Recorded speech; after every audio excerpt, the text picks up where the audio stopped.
Hello, water friends. Today I will draw Bluey with a fish.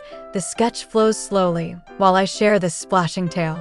Before the ripples begin, please like this video, just like Bluey pressing a shiny button with her paw.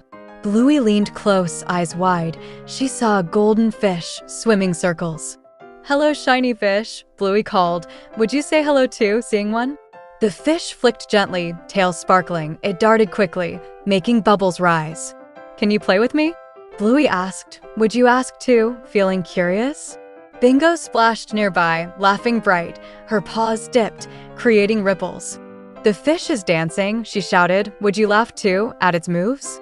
Bluey clapped softly, heart delighted. The fish spun faster, twirling round. "Wow, amazing swimmer," Bluey cheered. "Would you cheer too, watching it?" The water shimmered, sun reflecting. Bluey leaned closer, smile glowing. Bingo clapped too, joy sparkling. "Would you clap too, with them?" The fish leapt lightly, tail flashing. Bluey gasped happily, adventure shining. The drawing is done. Bluey beams beside her fishy friend, wonder complete.